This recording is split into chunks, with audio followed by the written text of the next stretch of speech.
Assalamualaikum warahmatullahi wabarakatuh. Selamat pagi, salam sejahtera untuk kita semua. Di sini saya selaku moderator akan mewakili anggota kelompok saya untuk memperkenalkan diri. Saya Alifia Agustira, Dinda Naura Falauza, Salma Hamidah Turiskia, Sarah Lantio Sriwahini Sianturi, dan Tias Hanung Dirakaton.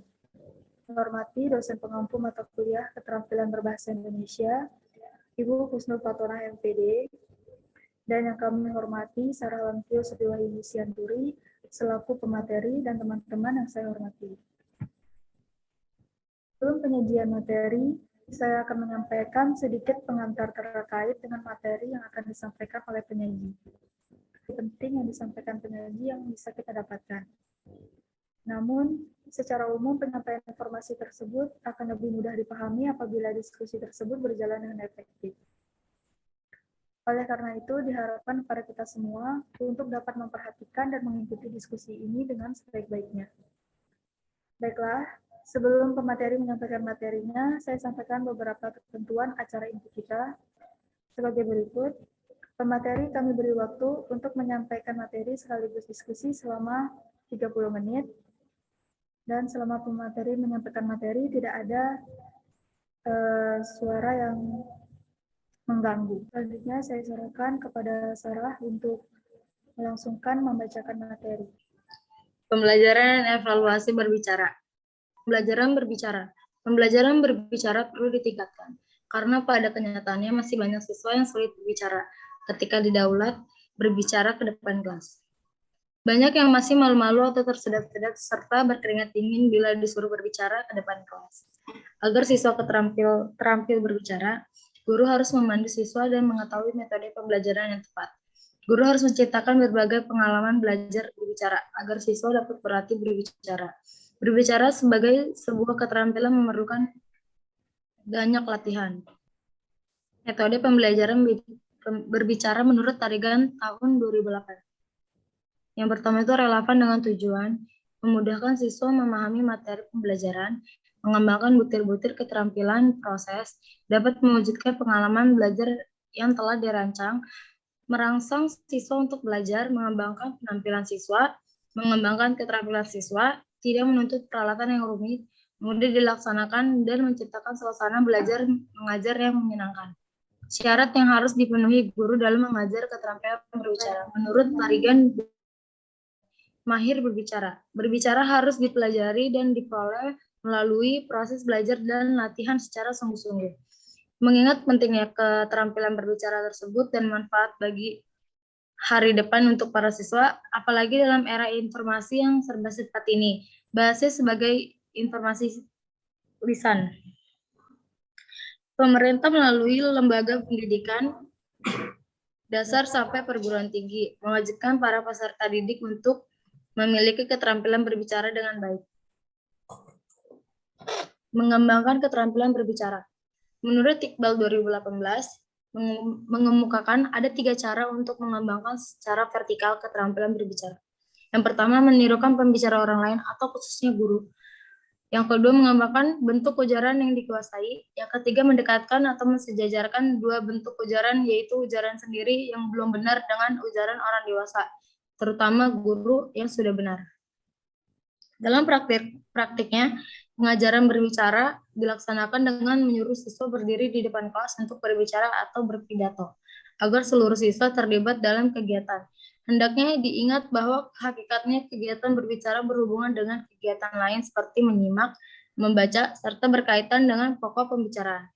Tugas guru adalah mengembangkan pengajaran berbicara agar aktivitas kelas dinamis, hidup, dan diminati siswa. Chomsky dan Hodgkinson dalam Firmansyah tahun 2018 mengemukakan proses pembelajaran berbicara dengan beberapa jenis kegiatan, yaitu yang pertama, percakapan. Percakapan merupakan bentuk ekspresi lisan yang alami dan bersifat tidak resmi. Siswa diberikan kesempatan bercakap-cakap dalam kelompok kecil, berbicara efektif. Teknik berbicara yang dilakukan oleh siswa setelah membaca karya sastra. Hal penting dalam memilih cerita antara lain cerita sederhana, alur jelas, pelaku tidak banyak mengandung dialog. Berbicara untuk menyampaikan informasi atau mempengaruhi. Kegiatan ini adalah siswa melaporkan informasi secara lisan, wawancara, dan debat. Kegiatan dramatik, kegiatan ini melatih siswa untuk berinteraksi dengan teman sekelas, berbagai pengalaman, dan mencoba menafsirkan sendiri naskah. Menurut pandangan Firmansyah, tahun 2018, selama kegiatan belajar di sekolah, guru menciptakan kegiatan untuk melatih keterampilan berbicara. Antara lain, yang pertama menyampaikan informasi di kelas tinggi. Bentuk kegiatan ini misalnya berpidato. Tujuannya adalah untuk mengembangkan rasa percaya diri dalam berbicara, belajar menyusun dan menyajikan suatu pembicaraan, dan mempelajari cara yang terbaik untuk pembicara di hadapan sejumlah pendengar.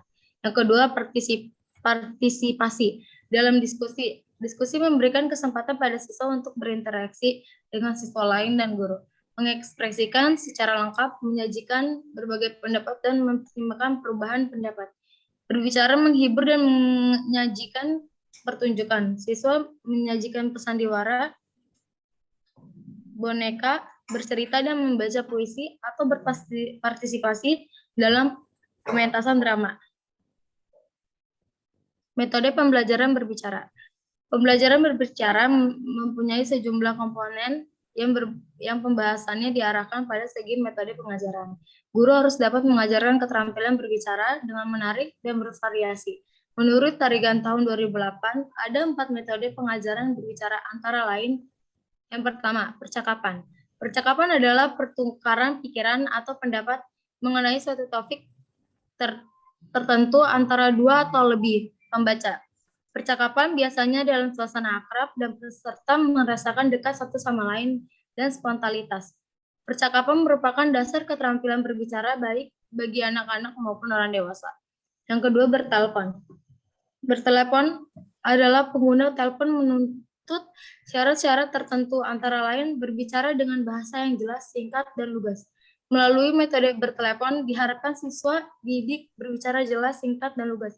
Siswa harus dapat menggunakan waktu seefisien mungkin. Yang ketiga, wawancara. Wawancara dapat digunakan sebagai metode pengajaran berbicara.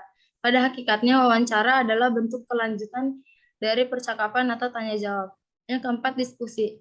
Diskusi adalah metode diskusi sangat berguna bagi siswa dalam melatih dan mengembangkan keterampilan berbicara. Dan siswa juga turut memikirkan masalah yang didiskusikan. Tujuan pembelajaran keterampilan. Berbicara untuk meningkatkan pemula, yaitu yang pertama menghafalkan bunyi-bunyi bahasa, yang kedua menyampaikan informasi, yang ketiga menyatakan setuju atau tidak setuju, yang keempat menjelaskan identitas diri, yang kelima menceritakan kembali hasil menyimak atau bacaan, menyatakan ungkapan rasa hormat, dan bermain peran. Ya, penilaian keterampilan berbicara. Keberhasilan sebuah pengajaran dapat diketahui hasilnya melalui asesmen atau penilaian pembelajaran yang berfungsi untuk mengukur kemampuan siswa setelah dilaksanakan proses pembelajaran itu. Penilaian adalah proses pengumpulan informasi tentang peserta didik melalui berbagai sumber bukti, berkenan dengan apa yang mereka ketahui dan apa yang mereka dapatkan, lalu lakukan. Menurut Tarigan 2018, dalam mengevaluasi keterampilan berbicara seseorang, pada prinsipnya kita harus memperhatikan 5 faktor, yaitu yang pertama, apakah vokal dan konsonan diucapkan dengan tepat. Yang kedua, apakah pola-pola intonasi, naik dan turunnya suara, serta tekanan suku kata memuaskan. Yang ketiga, apakah ketetapan dan ketetapan ucapan mencerminkan bahwa sang pembicara tanpa referensi internet memahami bahasa yang digunakan. Yang kelima, apakah kata-kata yang diucapkan itu dalam bentuk dan urutan yang tepat. Yang keenam, sejauh manakah kewajaran dan kelancaran tercermin bila seseorang berbicara. Sementara itu, menurut Nurgiantoro 2011, tes berbicara merupakan suatu cara untuk melakukan penilaian yang berbentuk tugas-tugas yang harus dikerjakan siswa. Tes yang dilakukan dalam penelitian ini adalah tes praktik berbicara, yaitu melalui diskusi kelas dengan cara salah satu dari kelompok yang sudah dibagi, guru secara heterogen maju di depan kelas, mempresentasikan hasil diskusi kelompok kecil mereka tentang mengungkapkan isi gagasan, isi cerita, dan unsur instistik. Tes ini dilakukan untuk mengukur tingkat kemampuan berbicara siswa. Keterangan skor table. 5 sama dengan sangat baik, 4 sama dengan baik, 3 sama dengan cukup, 2 sama dengan kurang, 1 sama dengan tidak baik. Aspek volume suara. 5 sama dengan volume suara keras dan lantang sehingga bisa didengar oleh seluruh pendengar. 4. Volume suara keras namun suara lantang terdengar oleh seluruh pendengar. 3. Sama dengan volume suara dapat didengar namun tidak keseluruhan pendengar mendengar. 2. Volume kurang terdengar dan tidak jelas. 1. Volume suara tidak terdengar dan tidak jelas. Adapun penjelasan deskriptif skor akan dijelaskan sebagai berikut untuk memudahkan Anda dalam memahami kriteria skor keterampilan berbicara. Aspek pelafalan. 5. Pelafalan fonem sangat jelas, tidak terpengaruh dialek asal, intonasi sangat jelas. 4. Pelafalan fonem jelas, tidak terpengaruh dialek asal, intonasi jelas. Pelafalan 3. Pelafalan fonem cukup jelas, sedikit terpengaruh dialek asal, intonasi cukup jelas. 2. Pelafalan fonem kurang jelas, terpengaruh dialek asal, intonasi tidak begitu jelas. Aspek pilihan kata. 5. Kata-kata sangat sopan, tidak ambigu, dan tidak menyinggung perasaan dan sesuai dengan topik. 4. Kata-kata sopan, tidak ambigu, dan tidak menyinggung perasaan sesuai dengan topik. 3. Kata-kata cukup sopan, sedikit membingungkan, tidak menyinggung perasaan sesuai topik. 2. Kata-kata kurang sopan, ambigu, sedikit menyinggung perasaan tidak sesuai dengan topik. 1. Kata-kata tidak sopan, ambigu, dan menyakiti perasaan tidak sesuai dengan topik. Aspek intonasi dan jeda. 5. Penempatan jeda sangat tepat, nada dan intonasi suara sangat sesuai. 4. Penempatan jeda tepat, nada dan intonasi suara sesuai. 3. Penempatan jeda cukup baik, intonasi kurang sesuai. 2. Penempatan jeda kurang dan intonasi kurang sesuai. 1. Penempatan jeda tidak sesuai, nada dan intonasi tidak sesuai. Aspek kelancaran 5. Berbicara lancar, tidak tersedat-sedat, penempatan jeda sesuai. 4. Berbicara lancar, tidak tersedat-sedat, penempatan jeda kurang sesuai. 3. Berbicara lancar, tidak tersedat-sedat, tidak ada jeda. 2. Berbicara kurang lancar, tersedat-sedat, tidak ada jeda. 1. Berbicara tidak lancar, tersedat-sedat, tidak ada jeda. Aspek percaya diri. 5. Tidak malu-malu, tenang, menguasai panggung, dan tidak grogi. 4. Tidak malu-malu, tenang, penguasaan panggung cukup, dan tidak grogi. 3. Sedikit malu-malu, cukup tenang, penguasaan panggung cukup, dan sedikit grogi. 2. Malu-malu, panik, penguasaan panggung kurang, sedikit grogi. 1. Malu-malu, panik, penguasaan panggung tidak baik, dan grogi. Pengertian evaluasi keterampilan berbicara. Keterampilan berbicara yang baik dalam situasi formal memerlukan sebuah latihan dan pengarahan atau bimbingan yang intensif. Keterampilan berbicara dalam situasi formal dapat dilatih melalui proses pembelajaran di sekolah. Guru sebagai seorang pendidik harus dapat menjadi model pembelajaran yang baik bagi peningkatan keterampilan berbicara siswa. Kemampuan berbicara merupakan salah satu kemampuan berbahasa yang cukup kompleks, karena tidak hanya mencakup intonasi saja, tetapi juga berbagai aspek seperti pelafalan, pengucapan, pemilihan kata, dan gerak-gerik tubuh. Dengan melakukan evaluasi, guru dapat mengetahui sejauh mana tujuan-tujuan pembelajaran telah dicapaikan oleh siswa. Ari Kunto tahun 2012 menyatakan evaluasi merupakan salah satu variabel yang menentukan keberhasilan belajar, sehingga guru dituntut untuk profesional dan kreatif. Evaluasi dalam proses pembelajaran pada dasarnya memfokuskan bagaimana guru dapat mengetahui efektivitas hasil pengajaran yang telah dilakukannya. Melalui evaluasi oleh guru, dapat diketahui sejauh mana siswa telah mencapai suatu tujuan pembelajaran yang telah direncanakan. Prosedur evaluasi. Pembelajaran adalah tahapan-tahapan di dalam melakukan kegiatan evaluasi pada pembelajaran. Seorang guru dalam melakukan kegiatan evaluasi harusnya mengikuti prosedur-prosedur yang digariskan. Tujuannya agar evaluasi yang diberikan sesuai dengan kebutuhan, sistematis, efisien, dan dapat dipertanggungjawabkan. Belajar dan berlatih berbicara. Seseorang perlu dilatih pelafalan, pengucapan, pengontrolan suara, pengendalian diri, pengontrolan gerak-gerik tubuh, pemilihan kata, kalimat, intonasi, penggunaan bahasa yang baik dan benar, dan peraturan atau perorganisasian ide. Keberhasilan pembelajaran berbicara. Salah satunya dapat dilihat dari cara siswa tampil atau praktik berbicara di depan kelas. Beberapa siswa masih belum bisa praktik berbicara dengan baik.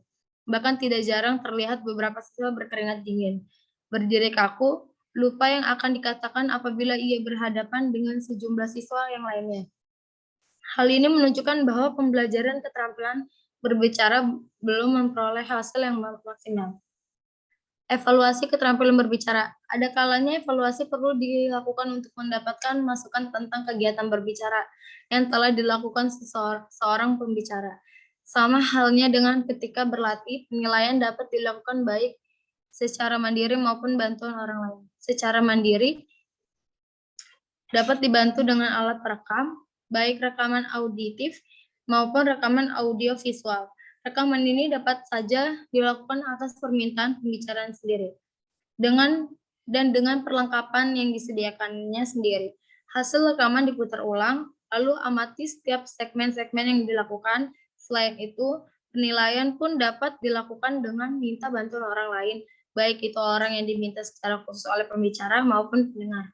Jadikanlah semua itu sebagai bahan untuk memperbaiki diri agar kemampuan berbicara Anda menjadi kompetensi yang baik di perhitungan orang.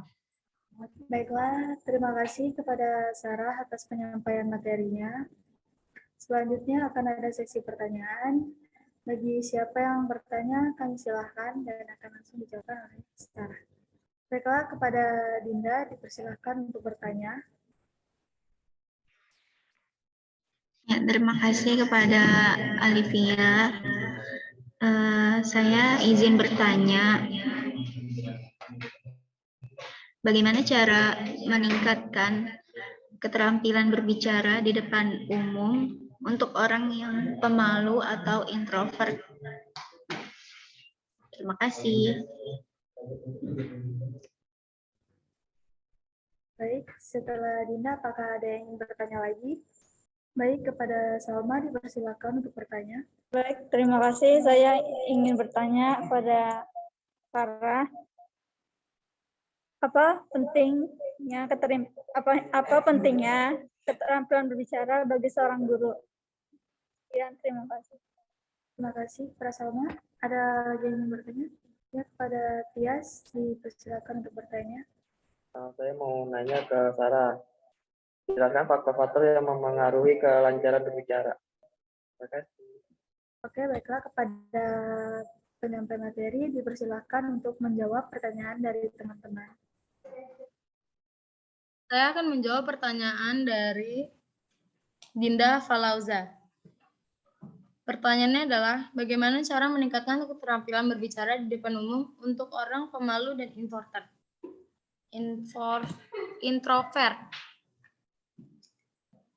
Jawabannya adalah yang pertama, pilihlah padanan kata dan bahasa yang enak didengar semua umum. Simple, tidak usah bertele-tele. Saya yakin seorang pemalu pasti tidak ingin berlama-lama di depan umum. Kedua, berpenampilan menarik dan rapi. Tidak usah misu-misu untuk penampilan. Hanya perlu memilih style sesuai kepercayaan diri Anda. 3. Yakinkan pada diri Anda bahwa Anda bisa. Anggaplah semua audiens di depan Anda kosong. Yang keempat, fokus. Fokus pada tujuan dan target yang akan Anda sampaikan. Tidak peduli dengan semua umum yang sedang menatap Anda. Anda harus menyampaikan semua dengan baik. Rancangan yang sudah Anda susun dari jangka waktu yang panjang dan untuk masa depan yang panjang. Jangan sia-sia. Anggaplah mereka semua sedang menunggu keberhasilan Anda dan membuat Anda diandalkan di masa mendatang. Dan yang kedua saya akan menjawab pertanyaan dari Salma. Tadi pertanyaannya boleh diulang, maaf Salma. Sebentar. Pertanyaannya, apa pentingnya keterampilan berbicara bagi seorang guru? Oke, saya akan menjawab pertanyaan dari Salma. Tadi pertanyaannya itu kalau nggak salah, apa pentingnya keterampilan berbicara bagi seorang guru? Jawabannya adalah setiap guru dapat berbicara. Tidak semua guru dapat berbicara. Setiap guru bisa berbicara, tetapi tidak semua guru bisa berbicara di hadapan orang banyak. Berbicara dalam kehidupan sehari-hari mudah, tetapi tidak berbicara dengan lugas, jelas, dan tepat sasaran. Salah satu keterampilan yang dapat menunjang keberhasilan guru sebagai pendidik sekaligus motivator bagi para siswa adalah kemampuan berbicara di depan umum. Sebagai guru, kita harus mahir menyampaikan materi pembelajaran agar mudah dipahami. Semudah apapun materi, jika guru kurang lihai menyampaikan dengan teknik komunikasi yang menarik, materi tersebut sulit diakses oleh siswa. Sayangnya, kesadaran akan pentingnya kemampuan komunikasi ini belum dimiliki oleh para guru. Apa cukup jawabannya? Ya cukup, terima kasih banyak.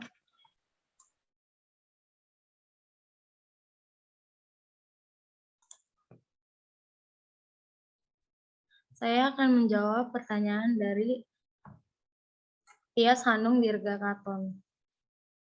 Jawabannya adalah yang pertama, pengetahuan seseorang yang memiliki pengetahuan luas pada umumnya memiliki lebih banyak pembendaharaan kata dan mampu memahami hubungan di antara berbagai fenomena.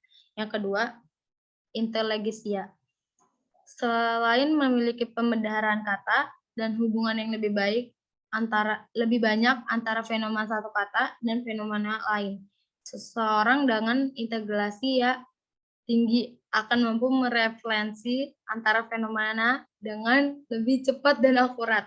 Sekian webinar dari kelompok kami. Kepada Sarah, terima kasih, dan teman-teman, terima kasih.